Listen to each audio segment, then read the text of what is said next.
I see the light inside you, brighter than the skies. Hold on, just let us escape and fly away tonight. Sultan Syahrir lahir pada tahun 1909. Beliau berasal dari Kota Gadang, Sumatera Barat. Ayahnya bekerja sebagai jaksa pengadilan di kota tersebut. Nah, Syahrir menempuh pendidikan di ELS, yaitu Sekolah Dasar Berbahasa Belanda, dan melanjutkannya ke Mulo, SMP Berbahasa Belanda di Medan. Pada tahun 1926 sampai 1929, Syahrir menempuh pendidikan di AMS, yaitu SMA Berbahasa Belanda di Bandung. Setamat dari AMS, Syahrir mendaftar di Fakultas Hukum Universitas di Leiden.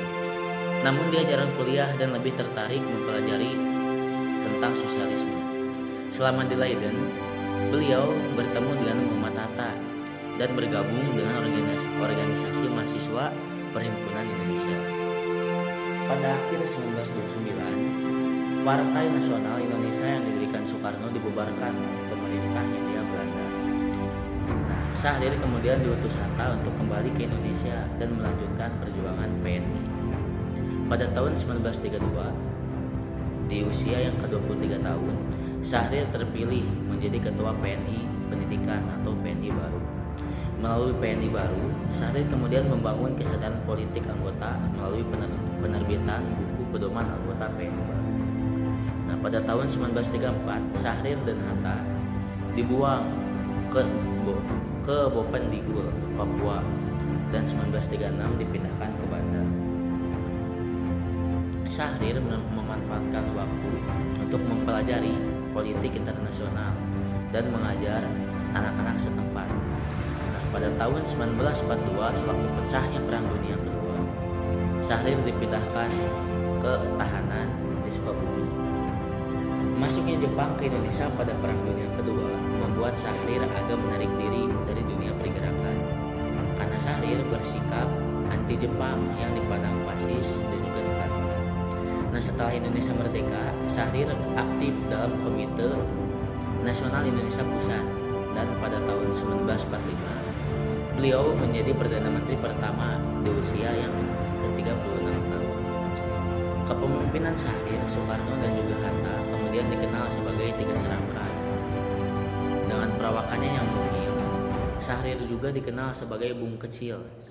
Nah, di tahun 1946, Syahrir menandatangani Perjanjian Linggarjati, walaupun sebenarnya memperoleh penentangan keras dari aliran garis keras seperti Tan Malaka dan juga TNI yang dipimpin kala itu oleh Jenderal Sudirman.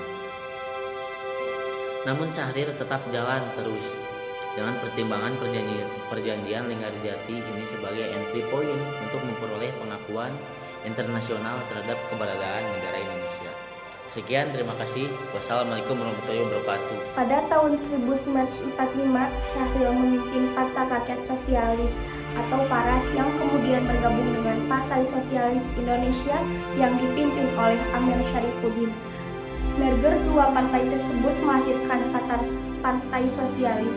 Namun, Partai Sosialis ini hanya bertahan 3 tahun dan anggota ekspansi banyak yang bergabung ke Partai Komunis. Kemudian, mendirikan Partai Sosialis Indonesia.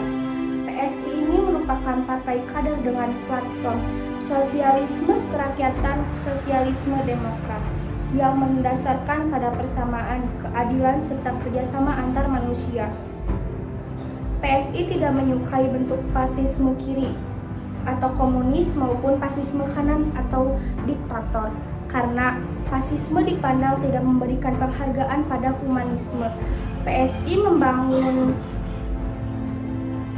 membangun militansi melalui proses edukasi dan penyadaran anggota dan simpatisan kalangan intelektual yang cukup kualifikasi seperti Sojomoko, Soemitro Joyo Hadikusumo, Soebadiso Sastro Satomo, Mohtar Lubis, TB Simatupang.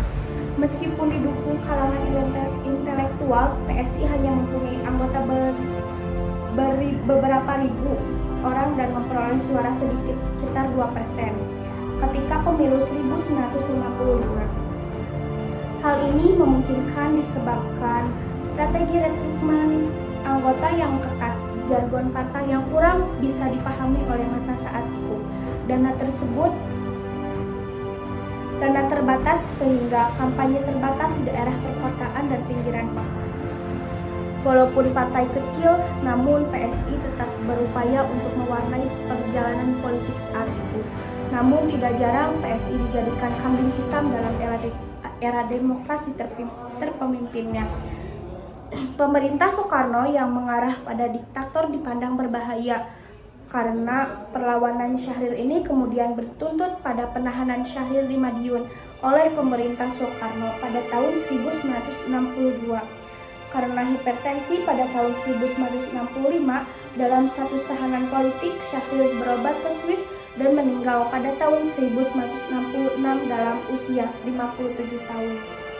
Jangan mati sebelum ke Banda Neira merupakan ungkapan yang dipopulerkan oleh Sultan Syahrir saat diasingkan di Pulau Banda oleh pemerintah kolonial. Selama berada pengasingan, Sultan Syahrir sering menghabiskan waktunya bersama anak-anak kecil di sana. Mereka sering bermain mendayung ke pulau-pulau kecil yang tersebar di gugusan kepulauan Banda hingga kembali ke Neira. Pengasingan Sultan Syahrir dimaksudkan untuk mengikis harapan perjuangan untuk melawan pemerintah Belanda. Namun Sultan Syahrir malah menemukan sepetak surga di timur ini. Sepetak surga tersebut berada di pulau bernama Banda Neira. Syahrir merupakan salah satu potret anak bangsa yang termakan oleh revolusi yang dibidanginya. Syahrir sebagai manusia mempunyai berbagai kekurangan. Meski demikian, ada banyak hal yang dapat dipetik sebagai pelajar dari seorang Syahrir. Pertama, seorang autodidak dan pelajar hebat, di mana ia tidak menyelesaikan kuliah, namun berpengetahuan luas karena dia mau belajar dari buku-buku dan terjun langsung dalam praktik. Ketika dibuang di Bovendigwel dan Banda, harta utama yang dibawanya adalah buku-buku. Kedua, pendidikan yang humanis. Ketika dibuang di Banda, terlihat sifat humanismenya dengan mendidik anak-anak setempat, dan ia sangat perhatian terhadap orang kecil. Ketiga, kehidupan Syahrir yang diabadikan di dunia politik lebih didasarkan pada visi untuk menyejahterakan masyarakat dan bukan kesejahteraan pribadi. Bagi Syahrir, berpolitik bukan untuk mencari jabatan, tapi lebih merupakan tanggung jawab untuk bangsanya. Keempat, pelapor partai kader yang berusaha membangun militansi anggota melalui proses pendidikan internal. Kelima, politikus yang visioner namun realistis, misalnya keberaniannya menandatangani perjanjian Linggarjati yang oleh aliran garis keras dipandang terlalu memberi konsensi terlalu banyak kepada Belanda. Namun di sisi Syahrir, perjanjian itu perlu ditandatangani untuk mendapatkan dukungan pengakuan internasional terhadap keberadaan negara Indonesia yang baru merdeka. Pulau Hatta dan Pulau Syahrir tidak begitu jauh dan memiliki nasib yang tidak begitu jauh pula. Kedua pulau ini masih belum terjangkau dengan listrik dan air. Pulau ini hanya memiliki satu sekolah dasar kecil yang menjadi cabang SD